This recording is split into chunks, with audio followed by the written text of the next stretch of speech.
Evening, folks. The hour of 7:30 has arrived. I'd like to call to order this business meeting of District 116 for Tuesday, May 16th, 2017. Roll call, please. Member Carter. Here. Member Patton. Here. Member Pulaski. Here. Member Fisher is here. Vice President Rollins-Gay and President Demmett. Here.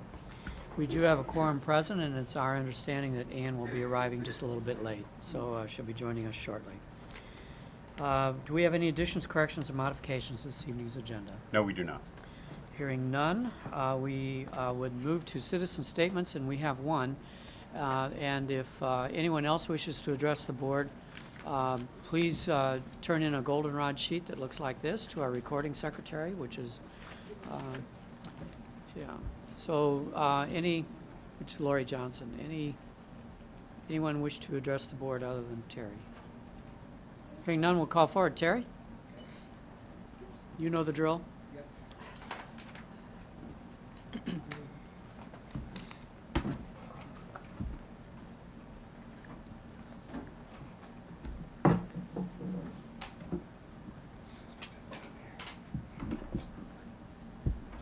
It's the first thing. Can you hear me?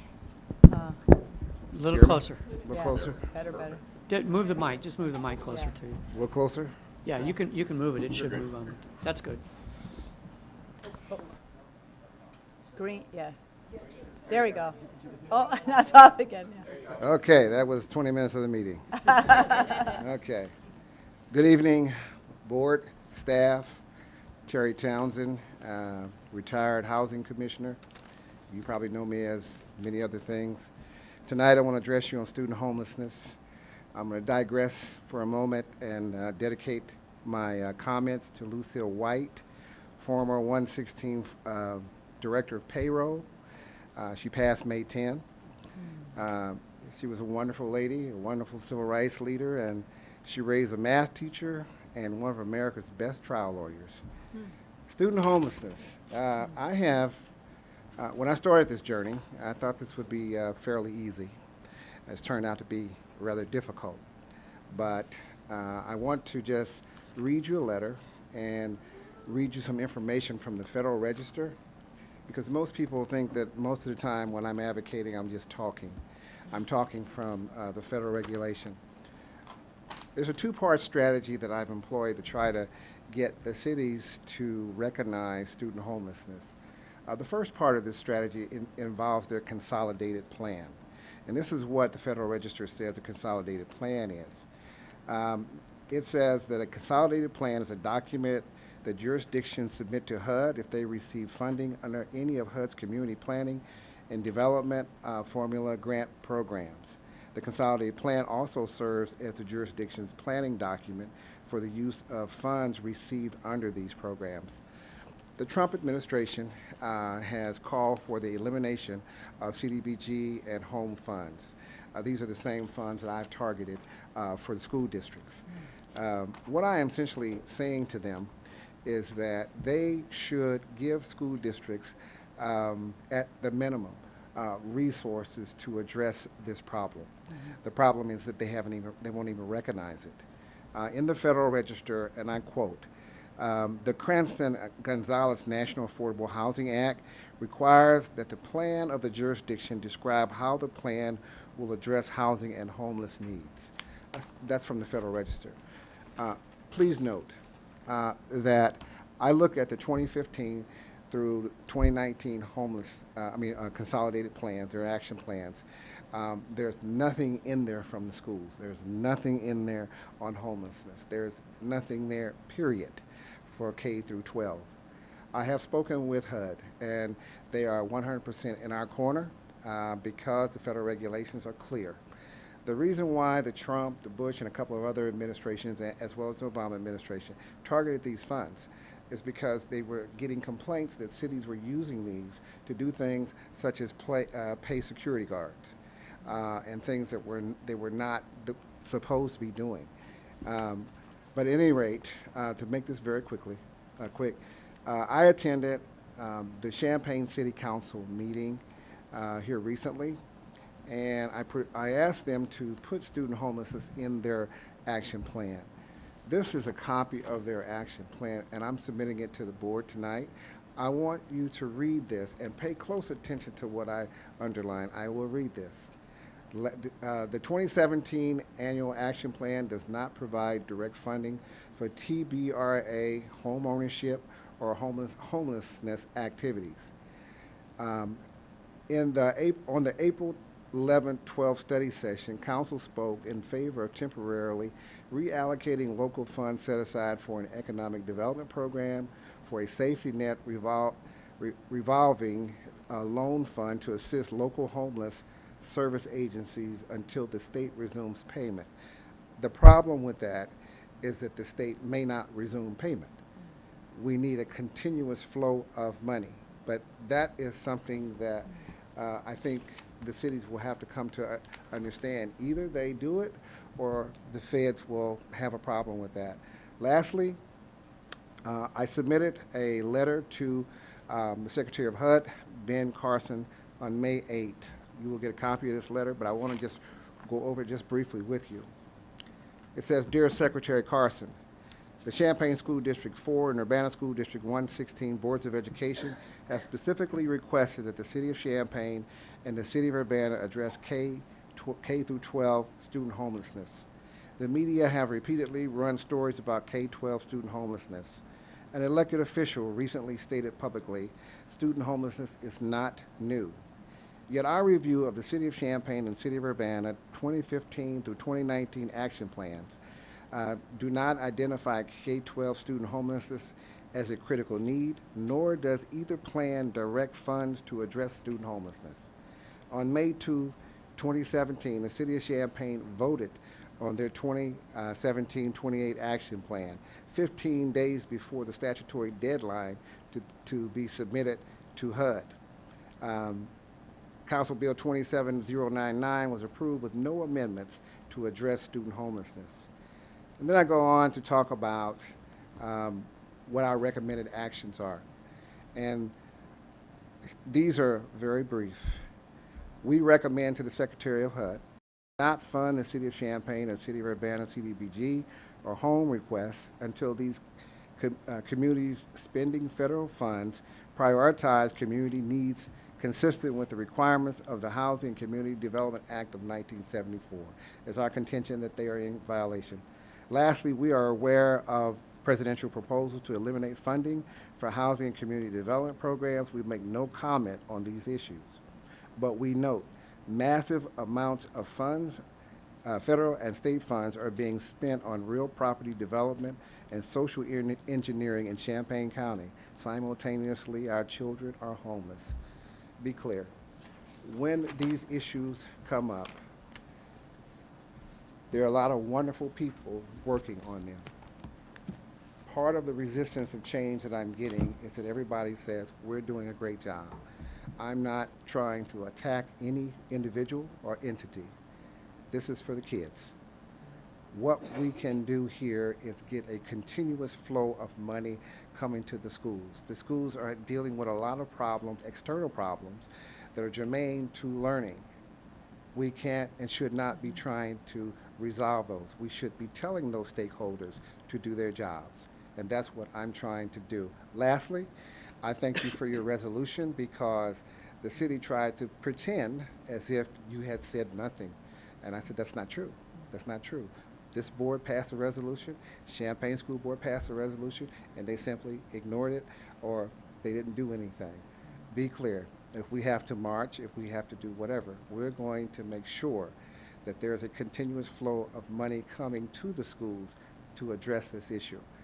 Now, the second part of this strategy is much, much more difficult.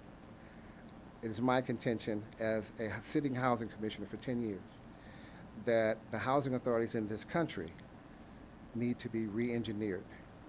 We need to expand the mission of the housing authorities to address things like homelessness.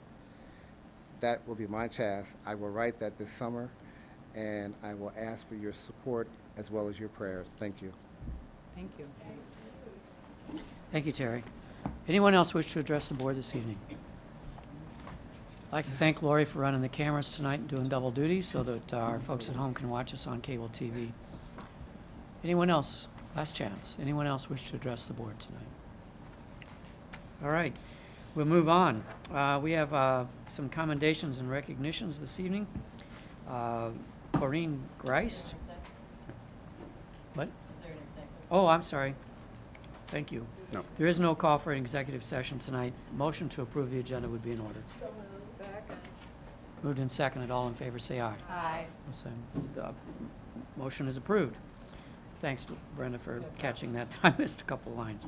Commendations and recognitions tonight. Corinne Greist of Urbana Early Childhood received a grant from Junior League in the amount of $339.55. Grant will enable her to purchase some How to Hug chairs. We're next ready for our administrative reports. Our favorite meeting of the entire year is this meeting tonight and this item on the agenda. So come on forward, art teachers. So Maggie Kinnaman is representing the fine arts teachers tonight because Betty Allen, who's the elementary fine arts coordinator, was not able to attend because of family issues. So Maggie, thank you for filling. Hi, thank Hi. you. My name is Maggie Kinnaman, and I'm one of the dance and drama teachers on our fine arts elementary team. And I am filling in for Betty Allen, who is our coordinator. And she always does this every year for us, but unfortunately she had a medical situation in her family, so I'm filling in tonight. We're going to start right off the bat tonight with our visual arts teachers because they have students who have art that is going to be shared and displayed. So our art teachers are Martha Cherukian, Rusty Clevenger, Beth Satterthwaite, and Sarah Tavis.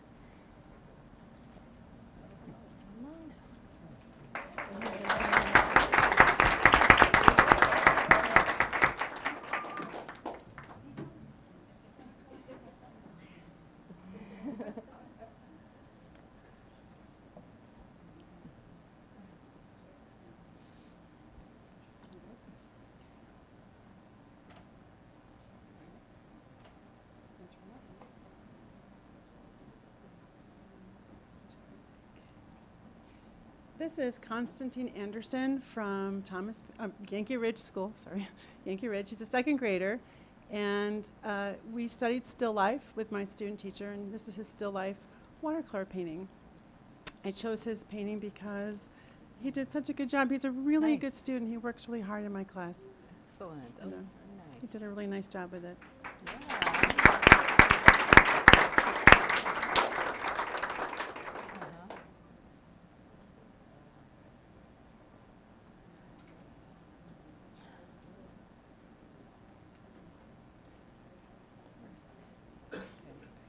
Hi, this is Gabriel from Lille. He's in the kindergartner in the bilingual classroom, and we are experimenting with different types of materials in art. And in kindergarten, we mainly try new things, explore other types of materials we might not have used before. And we were making flower prints using some tools like spools and marker caps to print the flowers.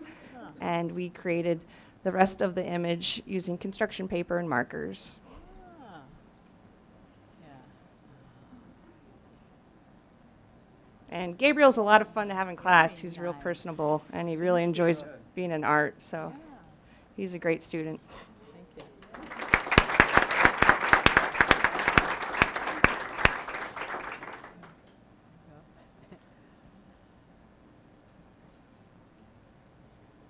Hello, I'm Sarah Tavis, and this is Sanicha Takita, and he is in a 4th grade classroom, Miss Turner's classroom at King School. Sanichi made a beautiful styrofoam print. We were studying birds and doing observational drawings, and he made this beautiful print of a cardinal. And you can see some of the other ones that some of the other kids did. It was a really great project.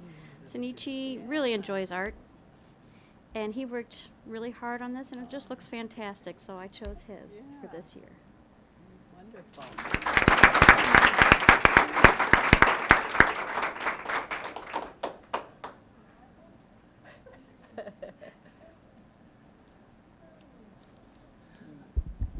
Rusty Clevenger. This is for Wiley Elementary. This is not Cameron Harrison. This is Lane Jurdy. She teaches dance and drama at Wiley and Dr. Williams.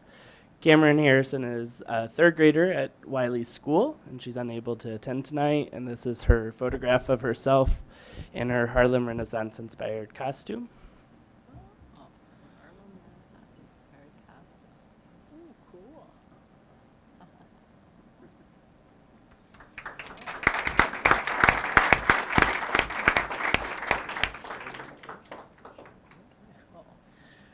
And this is Kanini Ali from Dr. Williams' dual language third grade.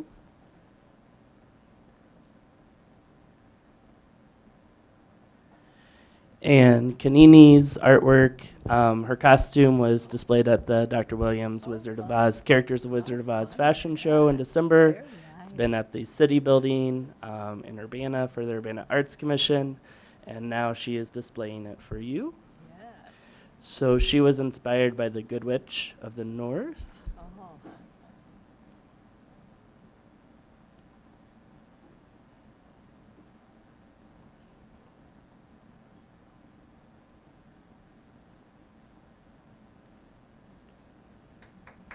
Thank you very much.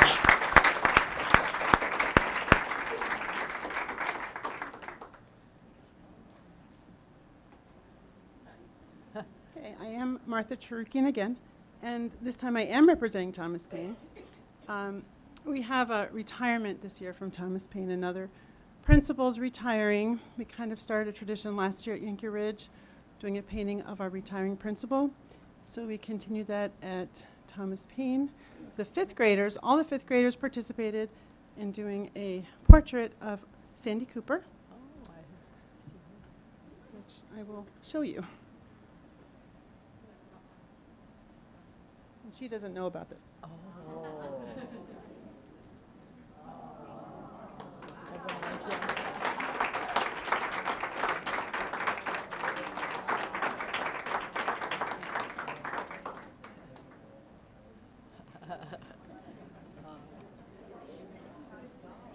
Oh, she's going to love that. Yeah. That's cool. That's really nice.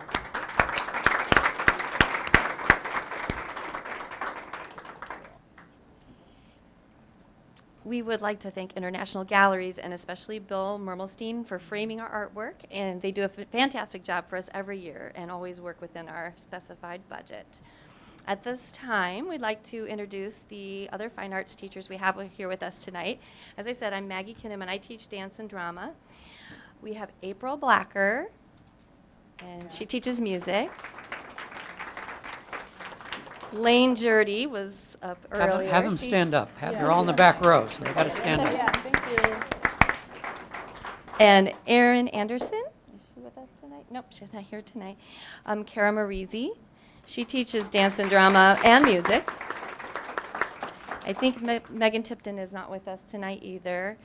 Audrey Valance, she teaches music.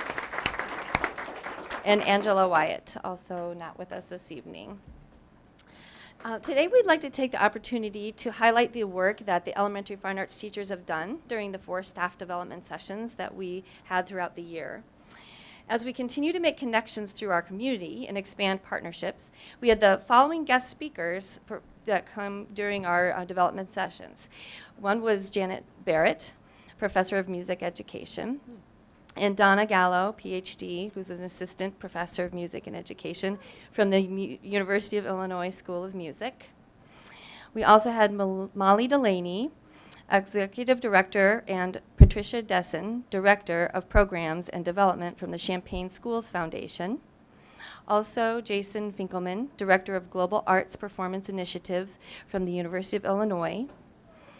Aisha Charmante, Capoeira Angola for Kids program, Capoeira Angola Center, Illinois. Emily Lageson, co-director of engagement and program director of the Cranert Center Youth Series for Cranert Center of the Performing Arts. So they came and spoke to us during our meetings to help make connections of how we can connect with the community. We also have used our staff development sessions as well as various other times throughout the year to begin the process of updating our elementary fine arts curriculum to reflect the new Illinois arts learning standards that are more in line with the recent National Common Core arts standards. So here to tell you a little more about that work is Jean Corder.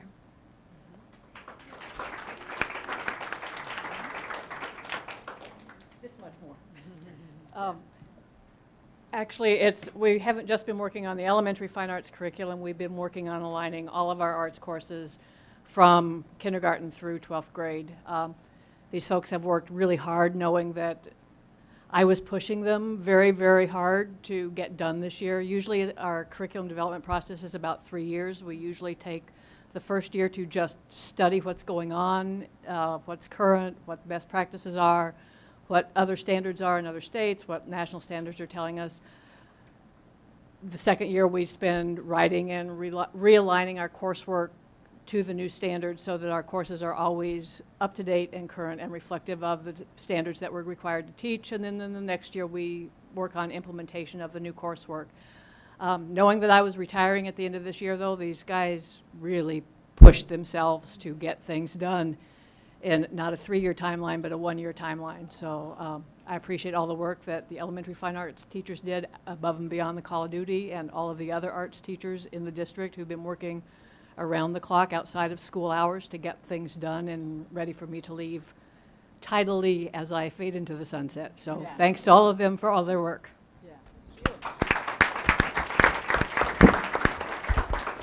Before Maggie takes over again, I think we all need to give Jean one more round of applause.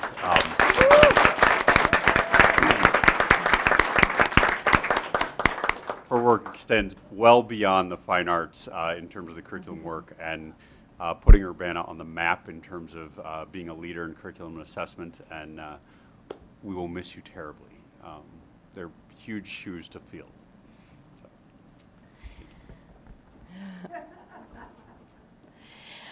Next, I'm going to call Kara Marizzi forward. She's going to share a video compilation that she put together highlighting our Urbana elementary students and their thoughts of our fine arts program. Good evening. Good evening. Well, every year we try to do some kind of presentation highlighting what we love and do every day. And this year, instead of highlighting one specific performance, we decided to ask the students why the arts were important to them. And boy, did they have a lot to say. So I took 30 minutes worth of footage and whittled it down to 5. And you can just know that there was a lot more there. And I hope you enjoy hearing why the fine arts are important to our students.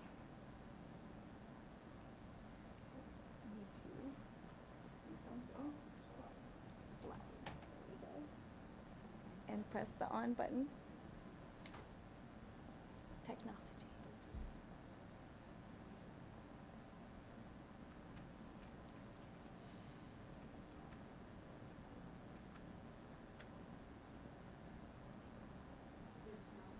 It's working on it, yes.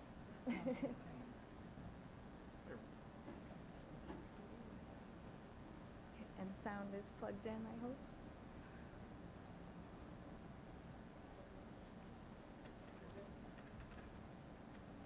Okay, so I'm not hearing volume yet. Am I missing anything?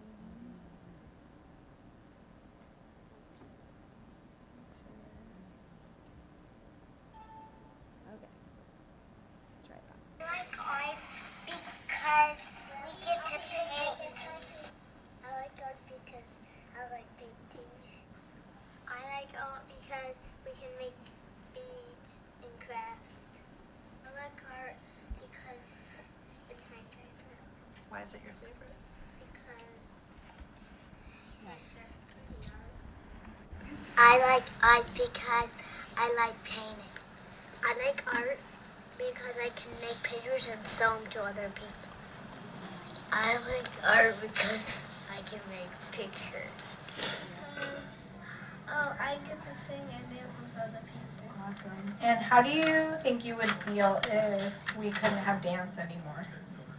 Oh, feel sad because I really love it. Why do you think that the fine arts are important? I think it's important so we can learn our best and to learn about musical instruments. To have more art because it helps other kids, like it helps them get creative and like let their minds out and kind of like express their feelings. I'll walk up to this, I'll be like, oh, I forgot I did this part. And I'll be very proud of myself when I was little. Well, we're very proud of it. So how did you feel, like when you're in art, music, dance, and drama? Happy, calm. Well, the arts are important because they help exercise the mind and they exercise your body most of the time. I especially like art myself because I'm good at drawing and I've developed a whole lot over this past year. And I like dance too because our dance teacher's real fun and she always challenges us to do the best. And then I love music because that's what my family has done our whole lives and we're really musically talented. And I play the cello also. I love drama and music and art because they make me feel comfortable about what I should be doing and stuff. Great. And I think music is fun because if the world didn't have music, it would not. It wouldn't be that nice because you don't have anything to listen to. And I like dancing and painting. Painting makes me very happy and dancing makes me feel excited. I think the arts are important because they help you learn and they help you cooperate. And I think that they really help you make more friends. That's why I love the arts. I like the arts because they help you get way smarter. Because it can sometimes change your emotions. So if you're mad, listening to soothing music can help. Are there other arts that you enjoy? I do like art. I like it because it has so many different colors and it really brings out the creativity. Thank you so much. Okay, Tasso, why do you think that the fine arts are important? Because it's good to know that skills. Okay. When I wake up in the morning, I feel like I'm super bored, but then I remember there's something fun to do in fine arts. So I go to fine arts, do something fun, and I'm bored again till the next day. Yes, because it keeps us active in the morning and in the afternoon, so we're not bored. Yes, because it actually builds character because everyone would just be walking around sad. I think art is important because it helps you increase your drawing skills and it's fun. I think they're important because they give you fun and they are full of excitement and they teach you new things that you might not learn in different schools if they don't have them. Because it teaches us how to do things differently in different classes. One of my favorite fine arts is dance because it helps stop deterioration in brain cells. In Miss Music class, I like it when we watch Peter and the Ruff. Like when we learn to do the dances for their play. One of my favorite memories are learning the recorder. I liked drama because you can act out parts from books that I really like. I like dance and drama because we get to do our own monologues. I like dance and drama because we get to dance and pretend. I like to act and I like dance because I get to create my own moves. I like dance and drama because we get to learn new dances. I like dance and drama because we do different dances. I think school should have arts because the kids should show their creativity to others and show their artwork. And which is your favorite art form? Or do you like them all? I like them all. I like art because I think they said it best. Yeah, that's right.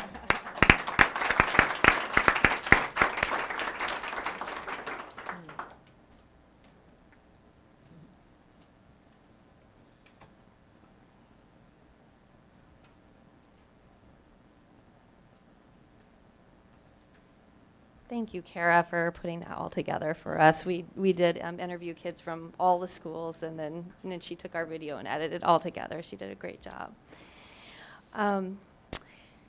Well, I guess that's the conclusion. So we would really, truly like to thank the board for your continued support of the Fine Arts program. I know we have felt and continue to feel very supported in what we do, so thank you.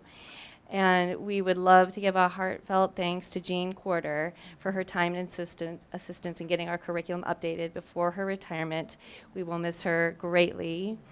And a huge thank you to Dr. Jennifer Ivory Tatum for her leadership and support and advocacy of our fine arts team over the past few years. She was always there at our meetings and always ready to do whatever she could to help us. And we really appreciate it, and we're going to miss you very much. Thank you, everybody. Have a good night. Thank you.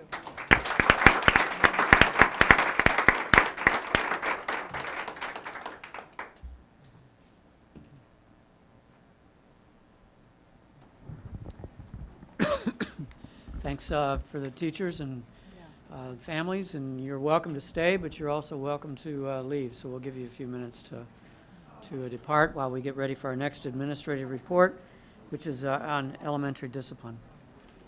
Dr. Tatum.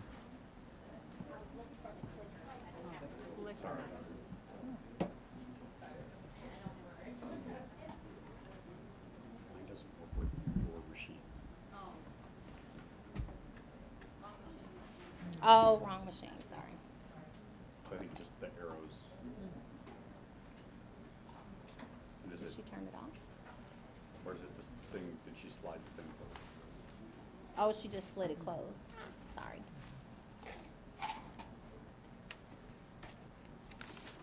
Sorry, I turned it off.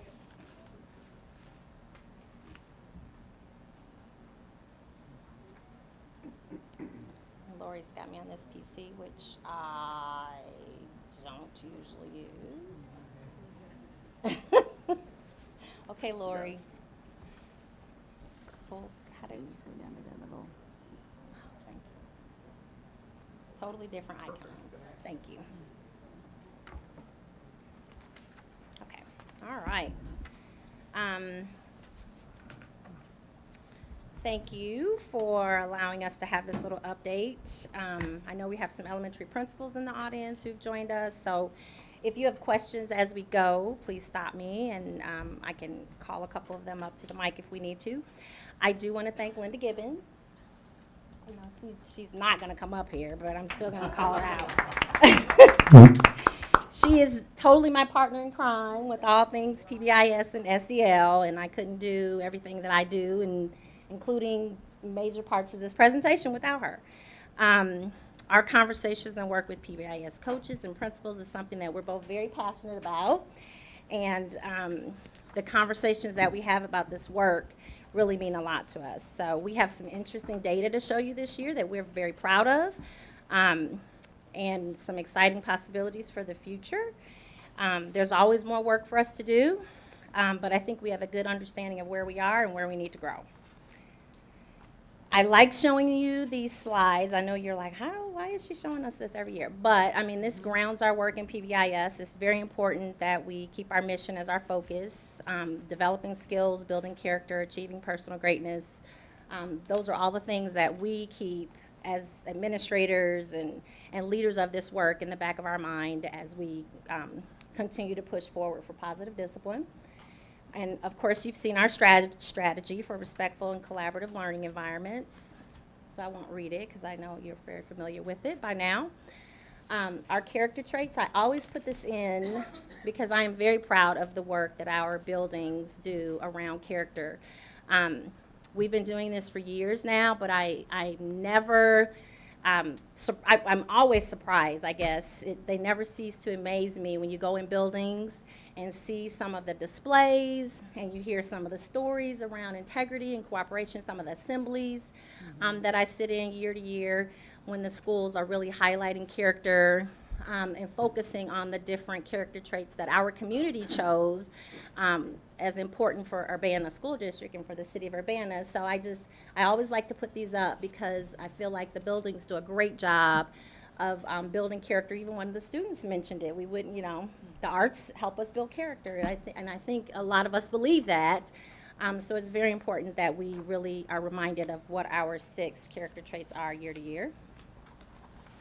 And our current programming and initiatives around SEL and PBIS. So one of the things that with feedback, one of the teachers was in the audience, Mr. Valencic, but we have several teachers who've talked to us over the last year or two about updating our second step curriculum. As you know, second step is our core SEL curriculum. We use it EC through 8. And so this year we made a decision that it was time for us to update, and so we've bought new second step kits through using Title I funds to put in every classroom. We haven't passed those out yet. We'll make sure that the teachers get those at the end of the year. We'll collect the old kits and repurpose them, but that's a very exciting piece that I know a lot of our teachers need, that extra oomph that will come with new materials. There's just new standards around SEL that are included in the kits. The pictures are more updated and they're in color.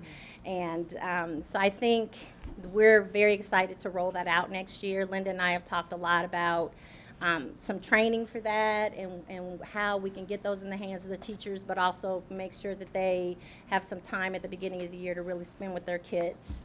Morning meeting continues to happen, and of course our character traits.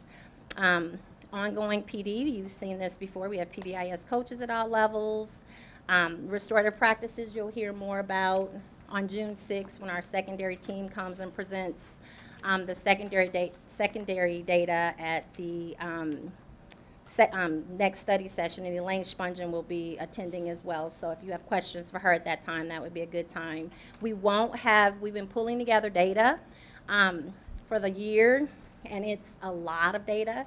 So it's taken us about 3 weeks just to pull together all the data for the middle school. So I don't know that we will have all of that data crunched and analyzed for June 6th, but we'll, of course, we'll invite Elaine back in the fall and have her come back and share some of that data. It's looking really good, but of course we don't have high school analyzed yet, but that's something to look forward to. Bullying prevention, we haven't really changed anything in our bullying prevention program this year. Linda is always touching base with our PBIS coaches. She had a meeting with a couple of them today, actually. We were able to host for the PBIS network 4 quarterly meetings this year where we had people from all over Central Illinois come to the middle school for our PBIS quarterly sessions, our networking meetings they're called, which were great. We were able to send all of our coaches to those meetings for free. We were able to have input into the content of what those sessions would be, so to make sure it was meaningful for us. And it always is great for Linda and I to sit in the room and hear districts like Danville and Champaign and other places who come and want to learn about PBIS, and then we always realize, wow, we really are doing great things around this work when we talk to the PBIS external folks and the folks from the Illinois Midwest PBIS network. So that's something else we were able to offer this year. I always show you the triangle because as we look at the data and the next few slides that are coming up, I like for you to always have that visual of our academic and our behavioral systems, and always be thinking about when I'm saying things like Tier 1, those are 80 to 90% of our students, and those are the students, that's our prevention, our proactive work that we do around our systems, around structures, routines. Then of course the yellow, Tier 2, those are our secondary interventions. So when you hear us say things like check in, check out, which you've heard about for years, the students who walk around with the specific individualized charts, social academic instructional groups, so SAIGs, those are all things that kind of happen in the middle of the triangle for 5 to 15% of our students. And then of course, the top of that triangle for our students that need much more intense support. And it's very individualized. So I just want you to kind of always have those 3 tiers in your mind as we talk about data and look at data. So because we've spent so much time really working with our continuous improvement plans, I know you had all the principals come. We're working out a better way to kind of present those plans to you. So I wanted to highlight just the behavioral pieces of those plans a little bit. And I want you to kind of be looking for some of the trends and patterns. I'm going to point them out to you at the end, of course. But I think our schools have done a really good job with this new continuous improvement model. And remember, continuous is the action there, because this is always ongoing, it's always ever changing, it's static, it's fluid. And so these are goals that schools highlighted this year regarding behavior, but again, those are always things that they're updating and changing. So King, their continuous improvement goal around positive discipline was improving self-management skills. And this is by no means all of the strategies that the buildings had, but I just highlighted a few. A couple for each school. Additional supports for small group of students receiving the most referrals. So they really worked this year, and you'll see later on when I show you a couple of the data slides. Again, we've talked about in some of our buildings, we have a small group of students who are needing the most support and who are receiving the most referrals and who are really challenging the buildings. So at King, that was one of their areas of focus this year. They provided more intensive SEIG groups, more individualized check and check out. They also worked really hard to have more consistent class meetings and weekly second step lessons. At Leo, their behavioral goal was consistent school-wide classroom behavior expectations, and I know Spencer's here. All through their plan, there was the word consistent, consistent, consistent.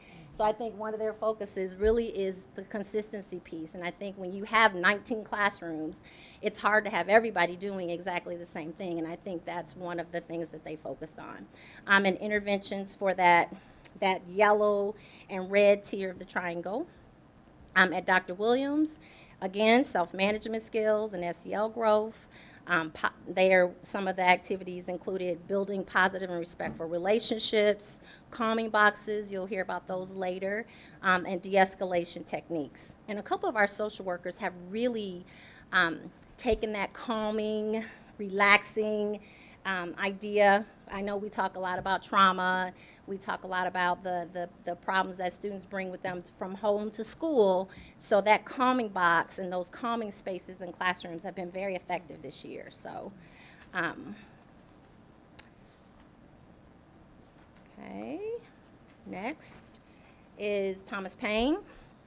And Thomas Paine, one of their goals is their behavioral goal was improving self-regulation skills through morning meetings. And morning meetings is part of our core curriculum, where we have those class meetings, that time set aside for the class to gather and talk about concerns. It's a great time to build community, but it's also a great time to really deal with those social emotional issues that happen in the classroom on a daily basis. So a couple of the activities related to their morning meetings were SEL instruction geared to impulse control, problem solving, and again, improving support for the Tier 2 and the Tier 3 interventions like check-in, check-out, and SAIG. At Wiley, actively engaging and participating in positive relationship building, improving, and at Wiley, because they had a new principal, their behavioral goal did involve much more systemic kinds of things that they needed to really go in and reboot and kind of, they spent a lot of time working on their matrix. Even though they'd had a matrix for many years, they really needed to update it and make it more effective around the current people that were there at Wiley. And then, again, creating and refreshing universal strategies. And at Yankee Ridge, self-management skills and socially acceptable problem solving was their goal. One thing that Yankee Ridge did that I thought was interesting is they've done some survey collection through their school improvement plans. And Brian's here if you have a question about that. But they use student, staff, and family survey data to really gauge the community about problem solving and self-management skills. Training all staff on problem solving strategies, including bus monitors, lunchroom supervisors. We typically forget those extra folks who work with kids, but they're very important because a lot of times those folks are seeing kids during the most unstructured times of the day, when they're on the playground and when they're in the lunchroom.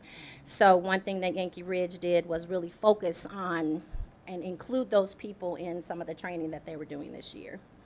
So as you can see, some of the patterns, all of our schools are really focusing on improving consistency, improving the interventions that we already provide. We didn't go out and reinvent the wheel and come up with, you know, some new ideas. We took the things that we already have and we spent more time making them more effective and more consistent.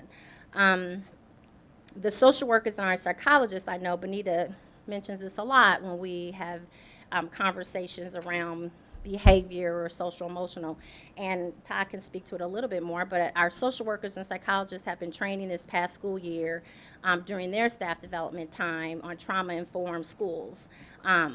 They've spent time at Winter Institute. They've had presenters come in. They've done some work around mental health first aid. They've had some video trainings. They watch Paper Tigers. They've made a lot of connections with agencies in the community who are providing trauma-informed care to really help us get to that next level with that.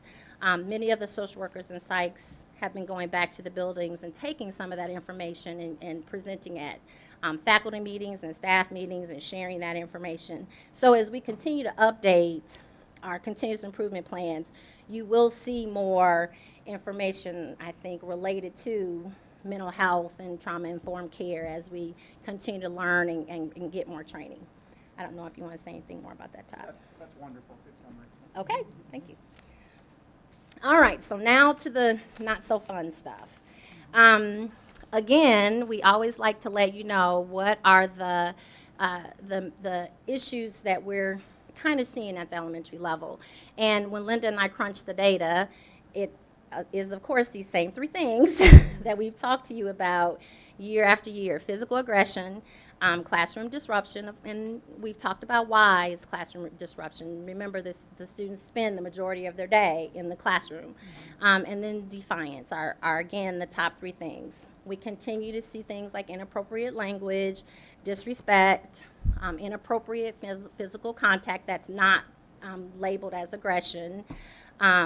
So to change it up a little bit, we decided to share with you not just these are the three offenses and how many we received and which schools had more and which schools had less, but more to really focus on how the continuous improvement plans are impacting these and how the schools are really looking at that data. Because in the plan, as you saw, there's a place in that continuous improvement plan box that talks about relevant data, current data that they're looking at, and these are the things that they look at when they plan those goals. So I wanted to share just a few of the things that, in me going back through those plans, that stood out that I know the schools are doing, specifically related to the offenses that they're receiving in their buildings. So for physical aggression, I saw things like increasing the number of SEIG groups, social, academic, instructional groups, and those are the groups that we have social workers who run them. We have different people in the building who run those, and those can be 6-week group, 8-week groups, and they're centered around social skills, streaming, those kinds of activities, helping students self-regulate, self-monitor. So those are some of the skills that are specifically in our social, academic, instructional group curriculum. And we have a curriculum that all of our buildings use. We have a problem-solving curriculum, we have a social skill curriculum, and all of our buildings, I think, are trying, with the help of their social workers, to really increase the number of SEIG groups that they're providing. Increase consistent second step instruction, which is why really purchasing that new curriculum and those new kits will really help, I think, next year, really give that extra boost. And de-escalation training. I saw de-escalation listed in almost every single plan. We offer de-escalation training. Todd has, is it 3, 4 trainers? 3 people who go around to the schools as part of our TCI program, and they offer de-escalation, but I think our schools have realized that there needs to be more of a focus around de-escalation as our students continue to come to school with more and more intense need and intense behaviors. Classroom disruption, some of the things that we saw were in also with the calming boxes, but were the chill zones created in classrooms. That were those calming spaces where students, if they need a place to retreat for a few minutes to kind of get themselves together, they have a chill zone to go to. Not every building's doing that, but that's one of the strategies that we saw. Using interest inventories to identify student learning styles to increase engagement and voice. So having one of our buildings thinking about how can we engage the students more, how can we get their voice more into what we're doing for SEL, I thought was really important. And around defiance, setting personally challenging goals to improve student motivation and overall enjoyment with school. Again, making it much more student-centered, not about what we're doing to the kids, but what we can pull out of them to help us plan better and engage them more. And more deliberate self-regulation and coping skills instruction. So keeping with those referrals that we've continued to see year after year, as Linda and I looked at the data, we saw some positive things kind of jump out at us. We are seeing a decrease in physical aggression referrals. We had 706 in 15-16, and this year 566. I did want to highlight one of the biggest buildings is King, went from 181 down to 95, which is significant. And I'll share some strategies that Mrs. Webster shared with us when we get to one of the other slides. Classroom disruption is, again, always one of our top offenses, and we saw a decrease there from 451 to 290. Dr. Williams had the largest decrease there from 159 referrals to 110 referrals, which is huge, considering they had 23 classes this year. I mean, that's great that they still were able to have a decrease in the number of classroom disruptions. Disrespect went down from 388 to 153, and that was kind of spread across buildings. And then defiance and insubordination went down from 712 to 612. And the biggest school there was Wiley. And I think some of the systems and some of the things that they put in place there are really helping with those issues of defiance. So now I'm going to show you a few different data slides than what you're used to seeing. You're used to seeing the big 5. Now it's the big 7. So you're used to seeing referrals by location, by time, day of the week, month, grade level. They've added in some others, so now we have 7. We also have referral by student and referral by problem behavior. You've seen those a lot year after year, so we wanted to show you something different. As you know, the district's goal this year is around racial equity, and I know you'll be hearing more and more about that as the year goes on next year. But one of the things that, is Joe still back behind me? Yes, so one of the things that Dr. Wiemelt and the Racial Equity Leadership Team is doing this year, and recently as we close out the year and begin to plan for next year, is talking about equity audits. And of course, a huge piece of an equity audit will be looking at student discipline. So we wanted to show you some of the slides, and this is a building, but I'm not going to name them or out them, so please don't ask me. If you want to know, I can tell you after when we're off camera. But this is real data from one of our schools, and this is data that buildings will actually pull. Principals can run these graphs. You know, Linda pulled this information, but our principals have access to this at any time, and they can run a data slide like this at any time. But this is the real-time data that our schools will look at the end of the year as they begin to really talk about equity audits, begin to look at overrepresentation of some of our student groups around discipline. So I am going to have to talk you through the slides a little bit because they are a little confusing. So if you spent time and you have questions, I'm going to give you a few examples. So this first slide is the Referral Risk Index, and we have it for you by ethnicity. So what these numbers actually tell you, and I'm going to highlight African American because at this particular school, one of the overrepresented groups are the African American students. So I'm going to use that kind of as our example as we go through all 4 slides. So the number at the top of the bar, so if we look at the black students, is 54. That's the risk percentage for receiving a referral. So there are 98 African American students total in this school, and of those 98, 54% of them have had a referral. Does that make sense? Okay. Gotcha. And the next one is the referral risk ratio. So this is the ratio, again, for all the ethnic student groups. If the ratio is greater than 1, then that shows that there's a higher risk for overrepresentation by that ethnicity group. So you can see at this particular building, the African American students are 1.68. So that tells the school we need to be looking at that. That means our African American students are much more at risk for getting a referral than our Latino students, that is just 0.37, or our Asian students, that's just 0.17. There are more white students, if you look. There are 140 white students in this school, but their risk ratio is only 0.77. So that shows you that this school has a little work to do around working with African American students around referrals and what are those issues and what are those things that are happening in this particular building that those students are receiving referrals for. The next one is students with referrals by ethnicity. So the green bar is actually the percentage of enrolled students, and the blue bar is the percentage of enrolled students that have received referrals. So if we look at our African American students again, 32% of this school student population is African American, and 45% of those 32% receive referrals. Does that make sense? Okay. And then referrals by ethnicity. Again, we have a double colored bar here. The green is the percentage of enrolled students, and the blue bar is the percentage of enrolled students with total referrals. So if we kind of remember, there are 98 African American students in this particular school. The total, and I told Linda we have to have our numbers right because John is going to be doing the math in his head while we're presenting. I knew, I told you, Linda.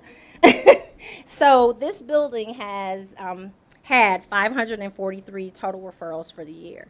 So of those 543 referrals, 58% of them were from African American students, whereas 29% of them, of 929 referrals were for white students. Does that make sense? So I'll say that again. I'll read my example again, because this one was the hardest one for me to kind of wrap my mind around as we looked at them. So there are 98 African American students, and they make up 543 of this school's total referrals, which is 58%. So I said that wrong the first time. So out of the total 929, the African American students received 543 of the referrals, which is how we get to that 58%. Whereas 140 white students only received 29% of those 929 referrals. So again, it's showing us the same thing, just in a different way. It's telling this building when they sit down to write their continuous improvement goal, and when they complete their equity audit, this is really important data that they need to look at around their African American students and what they need to do to help them be more successful. We know, and we're not targeting this building or Urbana. We know that overrepresentation of African American. I didn't really highlight the multiracial students, but if you paid attention to them, they also were a little higher in some areas than the white students. And we know that that's not just an Urbana issue. That's a national trend. It's not just happening here in Urbana. It's happening in Danville and Rantoul and Champaign and Decatur and Springfield and everywhere. So we're really not using that as an excuse, but that's why our work around racial equity is so important. We realize these problems exist, so now our focus is what are we going to do about it. And as you know, the schools will be spending some time May 31st and June 1st at Unified PD doing just that, looking at data like this, looking at, and not just discipline. They'll be looking at academic data, involvement in enrichment programs, all kinds of data related to academics as well, but we're talking about discipline tonight, so I wanted to kind of highlight that for you. Any questions about any of those before we go on? Yes. Jennifer, this is really good, but my concern is when I'm talking with the kids, since this is a high percentage of African American kids, the main concern that I'm getting is that we're not understanding this generation, this economic system that exists within the community. A lot of these kids are homeless, a lot. Teachers, I don't care how much social work you have, you're not relating to these children. There's no type of group work is going to work unless you show the compassion. If you make promises to give them a coat and don't do it, that has impact because they look differently than other children. When the child comes to them and asks them, can you help me with this? Well, I have to go home. Those things, these kids are lacking because they don't have the parents to do it anymore. It's not all the school's job, but I think it's a combination that this is showing you that something is wrong. And the one question they tell me, they want to see more kids that look like them. I mean, more teachers that look like them. And we're steadily decreasing. But our African American population is increasing. So until we work out, no group therapy is going to work for these kids till we address those economic issues that are going on that is blocking them, the barriers for them to achieve. And social workers have all that training, I understand. But depict the same child that comes with the same clothes for 5 days. A child that I saw, a 5 and a 6-year-old that have not been taught how to walk across the street. I had to go into that school because I did 15 miles an hour and they walked in front of the car. So I looked at them for 3 days, no parent, 5 and 6-year-olds. So I went into the school. They knew who I was talking about. My concern is we got to look at the big picture. We need to talk with the kids, not like, oh, Johnny, let's feed them, let's do that. These kids need some connection, some more self-esteem building and self-awareness, and that's not taking place. Jennifer, this is excellent. You did a lot of hard work on this, and the community needs to see this full picture. We as we got to do better. Right. We And really do, because we're not going to say they're bad kids when we're not putting all what we need to put into it for them. And you're right, poverty is a huge impact yes. on what we're able to do, and because we can't control, we've talked about that many times, we can't control what the students bring with them every day. We can just control what we're doing with them while they're there, which is basically what you're talking about. And I know we are committed, and Kathy can speak to this more if she wants to, but I think minority teacher recruitment and retention is definitely one of our goals. I mean, not just African American teachers, Latino teachers.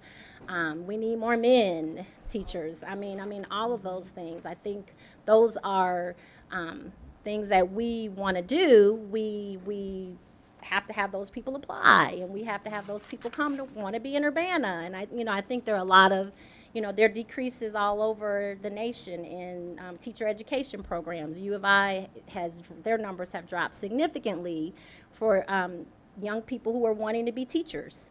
So I think all of those things are really impacting where we are in terms of being able to retain and hire, but they're definitely goals of ours. And I think the second step piece you brought up, training and teaching, and I learned this at King, and all of our principals know this, and I know our teachers know this too. There are a lot of social skills that our kids don't come to school just automatically knowing. There are kids who walk in and cuss because they hear cussing in their homes, and they think it's okay to cuss at school, and those are socially acceptable norms that we have to teach some of our students. And I think Second Step does a really good job. That's why we have that as our core curriculum, and we really want our teachers using that as those teachable moments and having that core instructional, so they're not coming up with lessons. They have those lessons right in Second Step, talking about empathy and all those things that some of our students, they just haven't had that training at home. And I know some of our teachers feel like it isn't their responsibility to do that. But we know, as you guys know, that, you know, teachers can't teach if the students aren't behaving and learning and ready to hear it. So I think the positive discipline and the SEL piece is really important. So you bring up a really good point. Other questions about the Swiss slides? Okay, this one is a really good slide too. So all those things that I've highlighted about the school improvement plans and the work that the focus work that the schools are really doing around hitting things like physical aggression and classroom disruptions and defiance and disrespect. We're seeing those things come to fruition before our eyes in some of our out-of-school suspension data. I would say, you know, we've had lots of discussions. You guys learned all about SB 100, and you know that that initiative is real. But again, when we talked about SB 100, we know that our schools were already doing a lot of that, individualized, talking about every incident as it happens. We don't have a student code of conduct where someone does this, they automatically get a day of suspension out. So our principals and our teachers are really good about looking at every student as an individual child and what happened, why it happened, when they do their investigations. So I know some of the things, I have just kind of a list here of some of the things that some of the principals sent in to me of things that they're doing. Like at King, dramatic decreases there. So one of the things, Mrs. Webster, she couldn't be here tonight, so she sent me a few words. She said that they focused on behavioral contracts. They have a new refocus supervisor who has really changed some routines and expectations. She's doing more push-in instead of just kids being sent out when they're in trouble. She's actually going in classrooms and really trying to support students in the rooms. The use of calming boxes again. And she really feels like the biggest impact that's really shown this decrease in the number of suspensions that they had from last year to this year was just universal core instruction. Teachers really taking the time out to do more of that, basically what you said, Benita, doing more of that in-class teaching. Mrs. Smith actually sent some information she and Ms. Jackson shared. As you can see, their numbers have gone down significantly. She said one of their focuses has been on character building. And, you know, we don't realize that, but character building is really important. They've had some character trait assemblies where they're recognizing students who are showing good character. I was able to go to a couple of those this year. They're giving out character trait awards for students who are consistently demonstrating what it means to have good character, like respect and responsibility, integrity. They've also used some meditation. I know their social worker, Ms. Susie, is really into the calming, de-stressing kinds of things, and they've been using some meditation in order to solve peer conflicts at their building.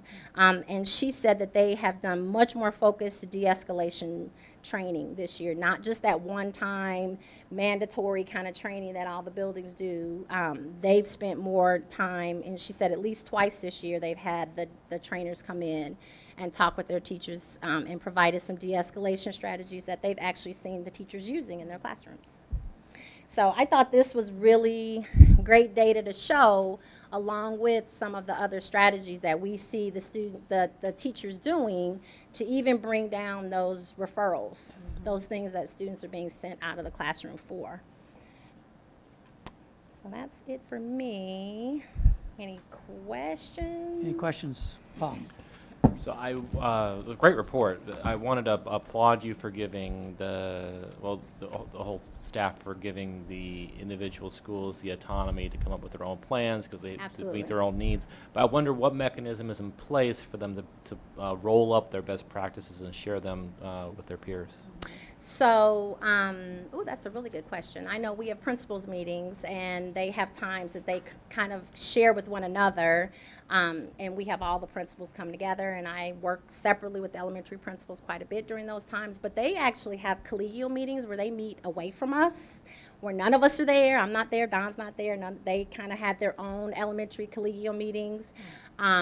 And Chris Val attends those, and they do a lot of this on the ground talking about what are you doing and how did you do that, and they do a lot of that sharing as a collegial group. And when they want one of us to come, when they have they have agendas, you know, when they have specific things that they want one of us to come be part of a discussion, they'll invite us. I've gone, Joe goes. But I think that's a real time for them to do some of that sharing that they, you know, because you can see kind of some of the trends, like the calming box thing. That theme has kind of spread from building to building because Dr. Williams was doing it first, and they were having great success with it. And Mrs. Smith shared that with her colleagues, and so now King is doing it, and we see that it's helping them. So I think that's kind of that on the ground, you know, that movement within their own team, where it isn't really us saying, we want you to all try calming boxes. I mean, it's something that one of them tried it and saw that it worked, and so they as a group, I want to try that, and they go back to their buildings and say, as a staff, let's take this on, and then it becomes part of their continuous improvement plan, and then it becomes living, you know, it lives through the plan. It isn't just, let's try this. They're actually documenting it in the plan, so then they can collect data on it.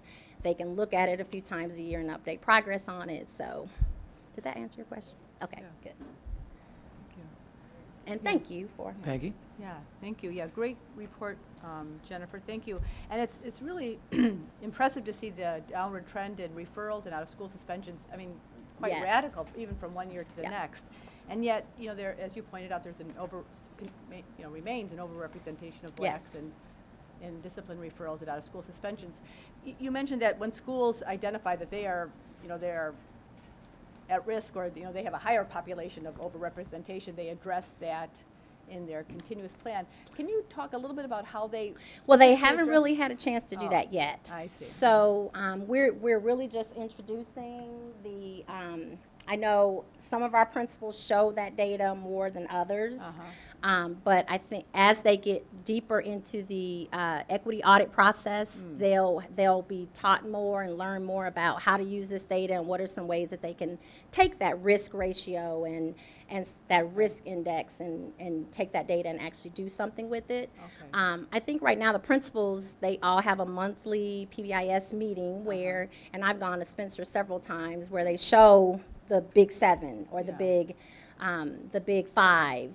And talk about those pretty regularly. I don't know that they all show the ethnicity data as in the past, and it's something new that we're encouraging them to do this year. They'll be doing it a lot more for the schools that choose to do their equity audit around race and discipline. They'll be really looking at that data much more intensely. And how to adapt Yes. discipline techniques so as to reduce those numbers specifically with regard to blacks. Right, that's right. Well, and like at a building like Leo, instead of it being African American students, it's the Latino students. So I mean, it whichever group right, is right on top. Okay, great. And then the other question is, I'm not used to hearing the term de-escalation in it. That's a new term for me in an education setting. I mean, it makes sense the more you talk about it, how effective it can be. But can you describe what some of those techniques are like?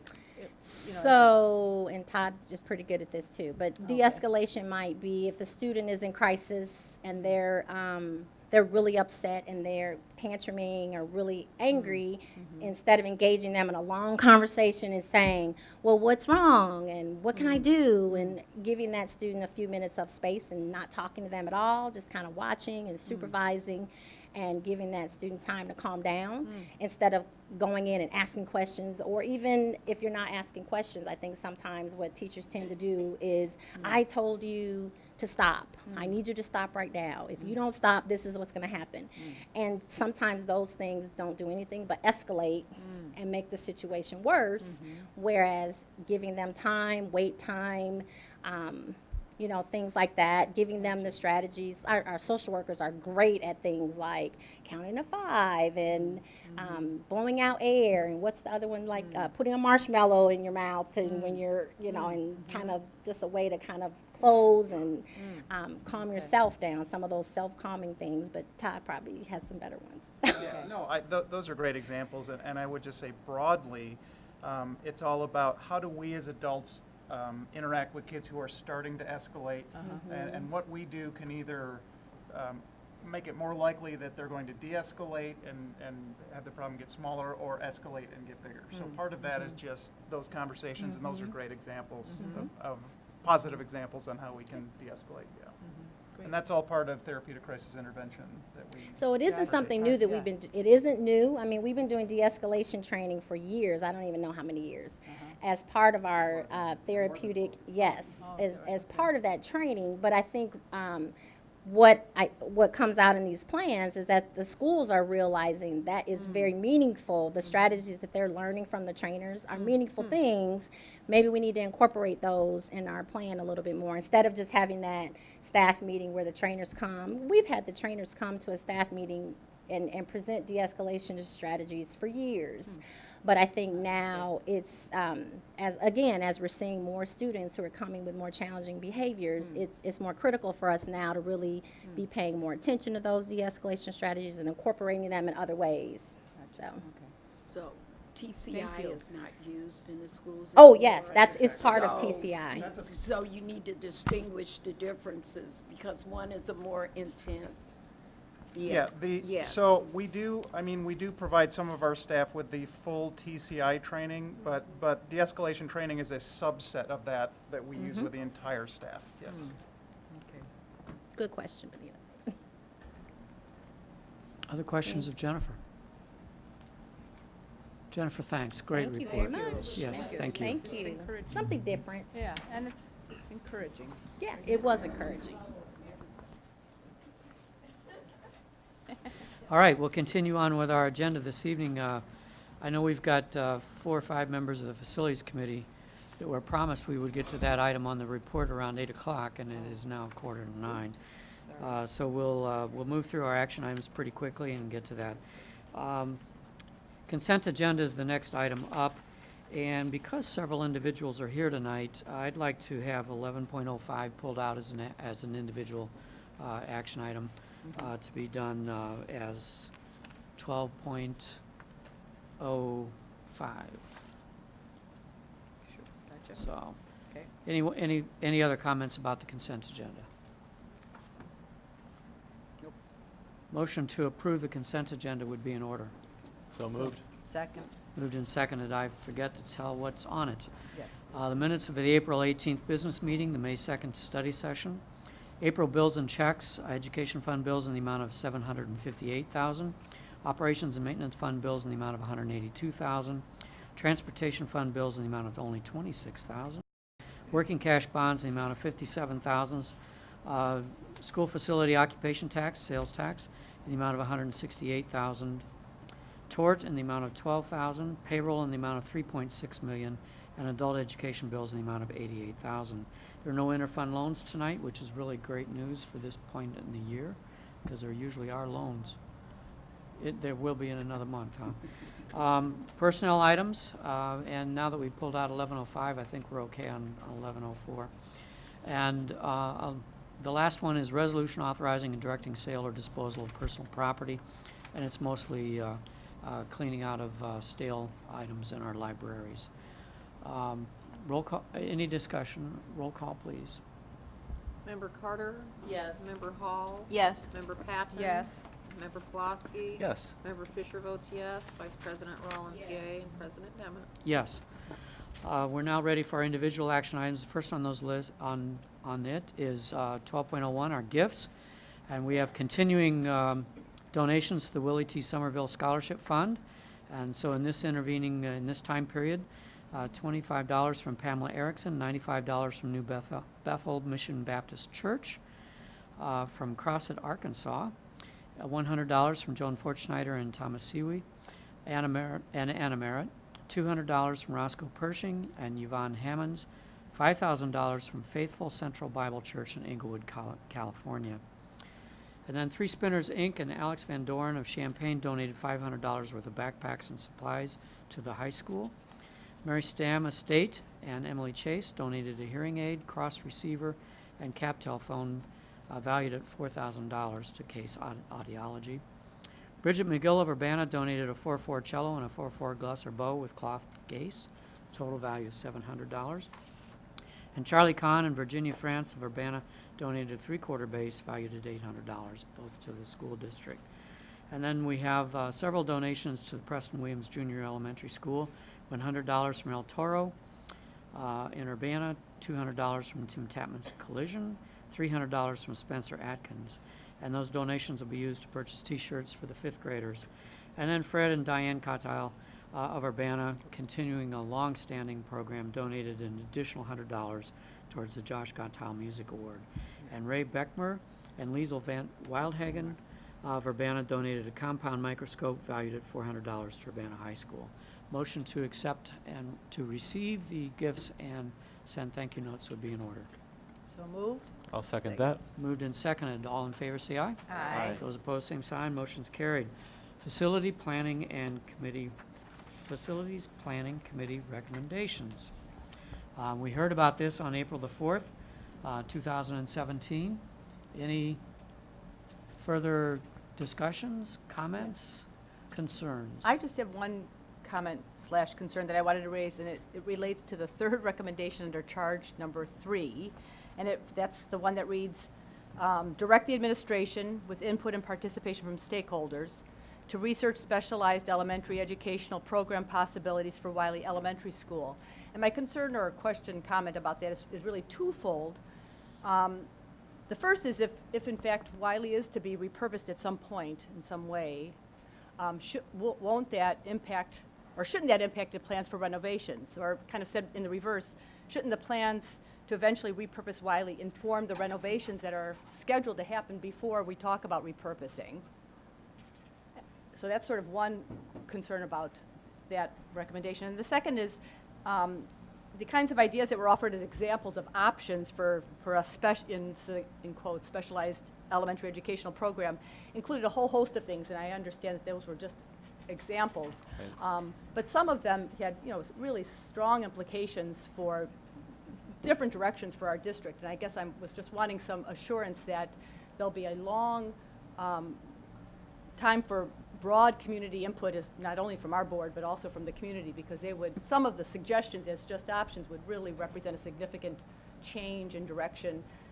Some of the options are ones that I would feel okay about, and some I strongly oppose, and I know families who would feel the same way. So I guess I was wanting something more than there is a statement in the that says, we'll have with input and participation from stakeholders is a statement that's in the recommendation, but I guess I was wanting either some verbal assurance or something stronger that would indicate that we will be discussing it for a long time before we start down in any particular direction.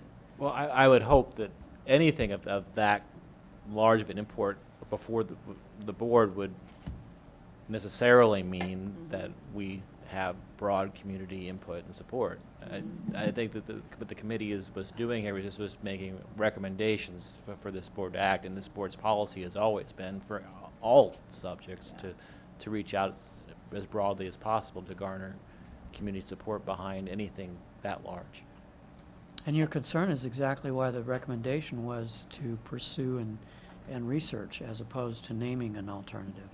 The Right. committee knew that it was important that it be a community-wide discussion. Okay. And how about the idea of a repurposed elementary school informing the renovations? I mean, we sort of have it, the plan, at least as it's laid out, is that the renovations will happen as we've discussed, and yet, I mean, shouldn't the repurposing project or plan inform the renovations that are scheduled Yes, for absolutely. Wiley? Okay. Absolutely. But I'll just interject there, if you don't mind. The order of the recommendations wasn't necessarily the order that the board will attack them.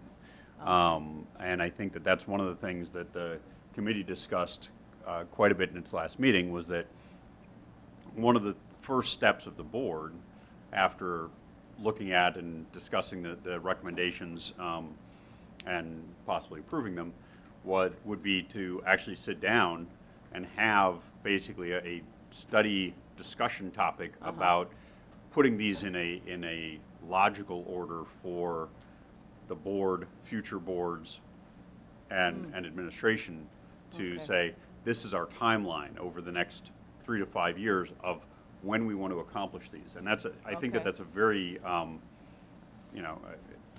very astute question to say, look, that's really what the board's next step is what's the logical order of these? And Okay. you're right. You wouldn't want to start a renovation on a school if there's thoughts about, well, what is the purpose of education? Okay, all right. So the order is not necessarily as it's laid out in that, gotcha. That helps. Thanks. Other questions? Comments? Paul, anything else? No, I just want to thank all the committee members that are here and who weren't able to make it tonight. I know that there's the the next discharge later, but thank you all. Yes, thank you. Okay. Well, I think the first thing is this, we had discussion about the report at the last meeting rather extensively. And it was to be back here tonight for us to accept the report and to use it as an official indicator of direction for the school board and for the district. So is there a motion to that effect? I move to accept the motion, or I'll make the motion to accept the recommendations by the Facility Planning Committee. Okay, and any further discussion? You need to use your mic when you second, so did you get who the second was? All right. We prepared for a vote. Yes. This does not spend money on its own, so I believe we can do just a voice vote. All in favor of the motion, say aye. Aye. Those opposed, same sign. Motion is carried. I do want to note that we did receive some communication today, and I don't believe that anything and Peggy, your question was a little bit in response to that communication. And I don't feel that any of the recommendations in here as a matter of fact, the committee made it very clear that they didn't want any of the recommendations in the report to delay any work on our I've been reaching out to the remaining individual to try to communicate. You replied. Okay, Yeah. good. But just for the public, we're aware of the input. We're aware of the fact that we have 2 elementary schools that require work, and the committee was very aware of the fact that they didn't want any of their work to delay that work. All right. Turn the page. Next item is 12.03, which is discharge of the Facilities Planning Committee.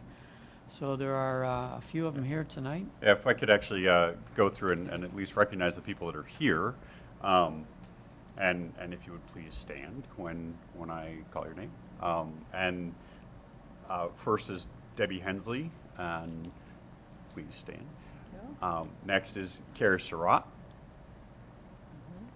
Alex Glensick, and then co-chair Rachel Dykus, and then co-chair Paul Pulaski, and board member Dimmitt, board president Dimmitt. Sorry, I was thinking president instead of your last name. So thank you all for your. We also have a number of people who aren't able to attend tonight, and we will make sure that we send appropriate thank yous and a small token of our appreciation from the administration and the board for their lengthy service and deliberation on this important topic. So a motion would be in order to discharge the committee, and thanks for achieving the objectives that we laid out. So moved. Second. Moved and seconded. All in favor, say aye. Aye. Those opposed, same sign. Motion is carried. Thank you. Next is we have FY18 salary and benefits allocation for non-union support staff and district administrators, and the administrative recommendation is for this to be in somewhat parallel with our union settlement. Any words that you want to say about it? No, just that it will be, again, it's an average of 3.5 increase across the entire spectrum. Not that everyone is guaranteed a 3.5 increase, but that's the average that is worked out across the spectrum, just as it is for our teacher salary schedule for this year. Any questions about that? A motion would be in order to support the administrative recommendation. I move acceptance of the Peggy recommendation. moves. Benita seconds. All right, this is spending money, so we need a roll call. Any further discussion? Roll call. Member Carter? Yes. Member Hall? Yes. Member Patton? Yes. Member Pulaski? Yes. Member Fisher votes yes. Vice President Rollins Yes. Gay, and President Deming. Yes. I'd like now to return to our administrative personnel items. We have a couple of key hires this evening, and Don? Turn it over to Kathy Barber. Yes, thank you. I have the happy task of introducing our new administrators and our administrators who are in new roles. I'm going to introduce each administrator, and then for those administrators who are here, I'm going to ask them to come up and say a couple words as well. Let me start with Ms. Guadalupe Ricconi, who has a title change and expanded duties and responsibilities, and a new position as Director of Elementary Bilingual Programs. Lupe Ricconi is currently with us as the Assistant Director of Bilingual and Multicultural Programs, a position that she's had since July 2013, and has acted as Interim Director for the 2012-2013 school year. From December 2011 through May 2012, she was co-coordinator of Splash Junior from the 21st Century Learning Grant at Leal Elementary. Her teaching experience includes elementary bilingual ESL teacher with USD and an elementary bilingual teacher at Booker T. Washington in Champaign. Her expanded duties reflect the growing bilingual population in our school district and our commitment to bilingual education. Please help me congratulate Lupe Ricconi.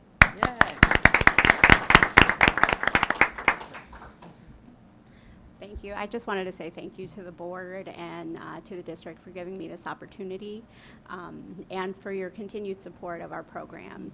We wouldn't be where we are without that support from each of you. I especially want to thank Dr. Wiemelt for his mentorship and his guidance these past 4 years while I've served as his assistant director. I'm very excited about the development and the growth that I'm seeing in the program, and I look forward to seeing that through for years to come. I will do my best to ensure that our programs continue to represent the high quality level of education that people have grown to know about Urbana. Good. Thank you. Thank you. Congratulations. Muchas gracias.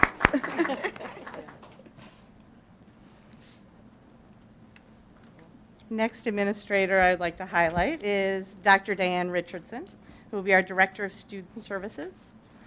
We welcome Dr. Richardson from the Denver Public School System, where she's currently serving as Student Equity and Opportunity Director of Special Education. Her previous positions included Assistant Superintendent for Pupil Services in Moline, Illinois, and Elementary Principal in Iowa and Idaho. She started her career in education as an elementary special education teacher with the Davenport Community School District in Davenport, Iowa. She also has several years of college-level teaching experience as adjunct faculty. Dr. Richardson holds a PhD in education, a Master's of Arts in Education, a Master's of Science in Education, and a Bachelor's of Arts in Education. Although she isn't with us tonight, we're going to make sure she watches the YouTube clip. So can we give Dr. Richardson a round of applause?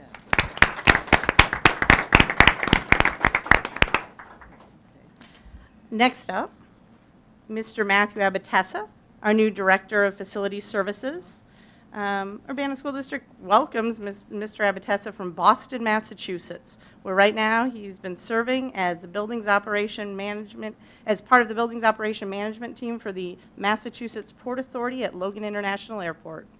His previous positions include building control supervisor, planner schedule for aviation facilities at Massport Authority, and facilities management positions for a variety of organizations. Mr. Abatessa holds several FEMA and OSHA certificates. He earned a certificate of facilities management and a facilities management professional certificate from Boston University. And again, we're going to make sure he watches us on YouTube. Round of applause for Matt Abatessa.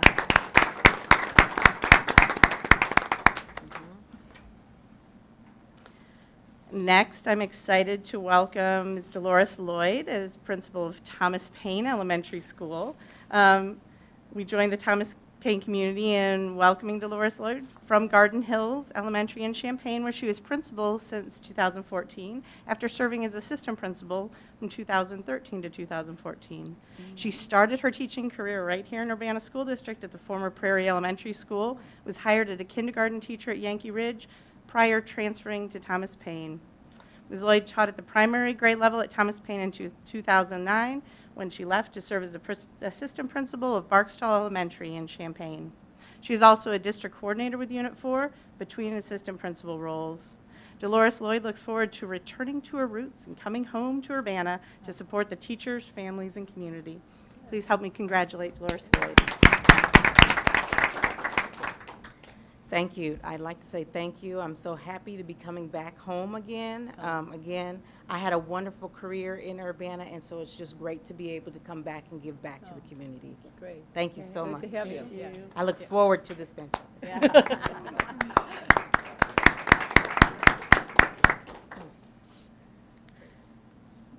And lastly, I'm excited to announce Dr. Samuel Bindum for Assistant Superintendent for Student Learning. Dr. Bindum is currently Director of Urbana Adult Education Center, where he's served since 2013. He's made tremendous contributions to our district since his arrival. Samuel Bindum has expanded educational opportunities for students and family in most need in the CU community. In addition, he's played a key role in our district's equity and professional development, which strive to reduce and remove structural barriers to student success. We're truly excited about the possibilities his leadership will bring. Please help me congratulate Samuel Bindum. Well, thank you so very much, and good evening, everyone. I promise to keep it short.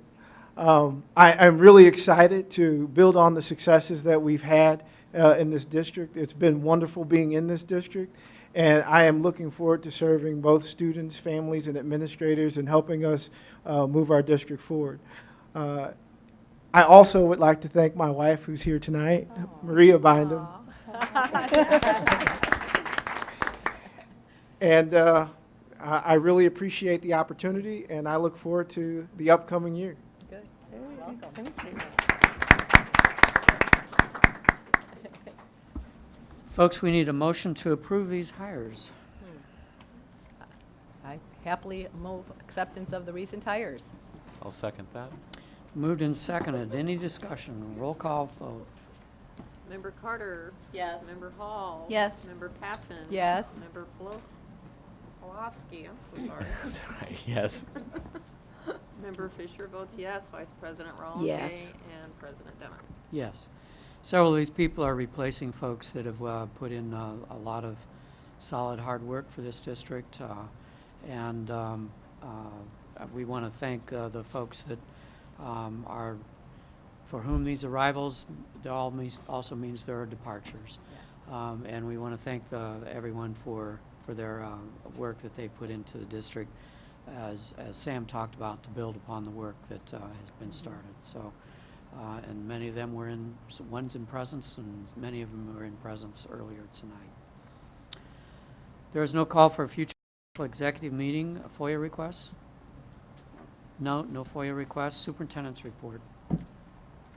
I will go as quickly as I can, but my list got longer and longer as the last 2 weeks went by. First of all, I'd like to thank the members of the bilingual program, especially the building coordinators and parent liaisons. They conducted the bilingual family picnic at Ivanhoe Estates right before the board meeting. And part of my attire is that I overheated a little bit out there and put my coat down somewhere, and I don't know where it is. No, it's in my car, I think. Okay. And so it was a great event. It was very well attended, and it was a wonderful community effort for supporting all of our bilingual programs. Lots of fun activities, and some community services were there too, talking about what they can provide for the students and families. Next up, I have a number of real quick kind of teacher kudos. One, if you remember, Shalonda Carr, who is an ELL teacher at King Elementary School, was recognized in January as part of the Presidential Award for Excellence in Math and Science Teaching. She just learned that she's been accepted to a 6-week research internship at the University of Illinois. It's a very prestigious one that deals with nanotechnology. And so she's very excited to, it kind of plays off of her award in the Presidential Award in Excellence. And she's planning on using what she learns over the summer to bring back to her teaching and students this fall. Next up is last weekend, last Saturday and Sunday, was the University of Illinois graduation. There were a number of individuals, too many to name all of them because I will forget one and hear about it. But I do want to highlight one person, Christine Rinkenberger, who is a math and special education teacher at Urbana High School. She received her master's degree over the weekend, and she also was named the Outstanding Student Medal Award recipient and was one of the key speakers at the College of Education's graduation ceremony. So congratulations to her. Next up, we have a number of teachers who received awards from the Ministerial Alliance. They had their annual awards program for the Champaign-Urbana vicinity, and I'd just like to highlight a few of them because they have strong connections to our district. Layperson awards went to Janice Mitchell, who's a kindergarten teacher at Martin Luther King, Dr. Martin Luther King Elementary. Also from Dr. Martin Luther King Elementary is Dion Webster, who's the principal. And so kudos to both of them. The President's Award, one of the recipients of that was Herbert Burnett, who is our 9th grade basketball coach, and he has done a lot of work with the youth, not just in our district, but around the community, including across the county in Rantoul and Champaign as well. And then the Villagers Award, which is one of the more prestigious awards, went to Gladys Pope, who's a retired teacher and frequent sub in our buildings. And so many names that you recognize. And oh, and Imani Carr. Yes, Imani Carr was also awarded the Layperson of the Year award as well. So thank you for pointing that out. Yeah, as I look through the list, yes, she's a 5th grade teacher at Dr. Williams. Sorry about that. As I look through the list, some of them were my former students, some of them are people who have worked in the district in the past, and some of them are people who have very strong connections to the district through other means. So again, thank you to the Ministerial Alliance for recognizing so many of our educators. Also, speaking of recognizing educators, Napleton's Teacher of the Year, their first annual award ceremony occurred, and these were nominations that were submitted by students, and we had a number of nominees across the district, and there was a very nice award ceremony. 3 teachers from Urbana, 1 high school, 1 middle school, and 1 elementary school were chosen by the Napleton's organization to be Teachers of the Year at each of their levels. At the high school, it was Emily Parks, who's our chorus teacher. At the middle school, it was Ashley Gentner, who's a science teacher at the 6th grade level. And at the elementary level, it was Lorna Mesri, who's a 3rd grade teacher at Yankee Ridge. So congratulations to the 3 of them. And thank you to Napleton's for highlighting the great work that teachers do across this community. And the last 2 things are about the students, and we have actually 3. Last night was the UHS, UHS hosted the News Gazette Honor Roll track meet, and our track athletes, both boys and girls, truly dominated. My favorite color commentary from the booth was during one of the girls' relays, I think it was the 4x100, they said that Urbana is actually running in a different county than the rest of the athletes out there. Their lead was so great. Another athlete that I want to highlight, if you're driving south on Cunningham from Interstate 74 towards Urbana, there's a new sign up right about where El Toro Loco is, pointing out our state champion wrestler, Luke Luffman, and that just was installed today. So congratulations to Luke. And Luke is just a freshman, so we hope to see a few more of those signs go up as the years go on. We'll fill up that light post. And then finally, I do want to highlight and invite board members tomorrow night at 7 p.m. at Urbana High School in Cobb Auditorium is the High School Honors Night, where a number of our high school students will be receiving scholarships, and some of these scholarships are surprises to the students. Some of the scholarships are new ones that we've just recently created. Probably the one that I'd like to highlight is the Somerville Scholarships, which are actually 3 separate scholarships, and all 3 of Mr. Somerville's children will be there to present the first the first round of Somerville Scholarships. So I would encourage you to be there if you can. It's 7 p.m. at Cobb Auditorium tomorrow night. So, and that, I believe, is my report. Thank you for your patience. I think while we're recognizing freshmen, just the Gazette's done a pretty good job of covering our girls and boys track team, but they haven't mentioned Tyler Carell, who is a freshman and took the pole vault following in the family tradition as a freshman and came this close to qualifying for state as a freshman. So we'll see. I think he's got one more opportunity to try to get there. Other board reports. I just want to say there was something very important that Diane Marlin and a couple of community and the NAACP put together, that even though I live in a different area, I'm a board member and I care about safety and our children, and there wasn't a lot of representation from the school to clean up Botter, Silver, and that Philo area. Because there were a lot of kids out there. Janice Mitchell represented the schools also. But the outpour, we should have been out there. Those represent our children. This is when I talk about behaviors. If we are out there, they see our faces, they recognize that we care, and not just people of color. So I just want to applaud Diane Marlin and that committee that put it together, Prince Roberts. The second thing is keep aware that May is Mental Health Awareness Month for children, especially children. We talk about behaviors. Please recognize this and know how important it is to support children and families with mental illness. Thank you.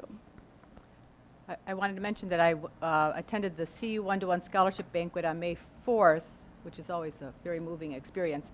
There were 49 seniors this year, which represents a 25% increase from last year, who received the scholarship for post-secondary education of their choosing. And it's a $5,000 scholarship that's raised by the Scholarship Foundation Board to be applied to the post-secondary education of their choice. But they did mention that next year they're going to have to reduce that stipend to $4,000 because the number of seniors just goes up exponentially every year. I mean, it was 25% increase from last year. They expect at least that increase next year, which is a good thing, but it's just a reminder that for us to be generous to the Scholarship Foundation Board when they ask. So that's it. Other board reports. I want to, takes a little bit more investigation, but I understand that our debate team also placed quite high in the state contest. The word I heard was first place, and I'm thinking that's a little overdone.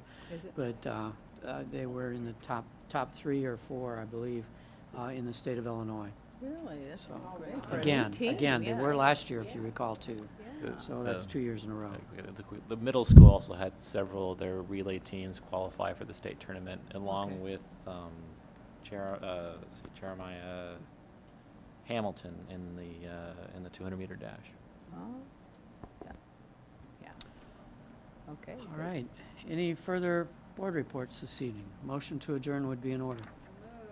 Moved and Second. moved and seconded. All in favor, say aye. Aye. Those opposed, say, whoop. Oh. Benita, of course. She's been our seconder all night. All in favor, say aye. Aye. Those opposed, same sign. We're adjourned. Thank you.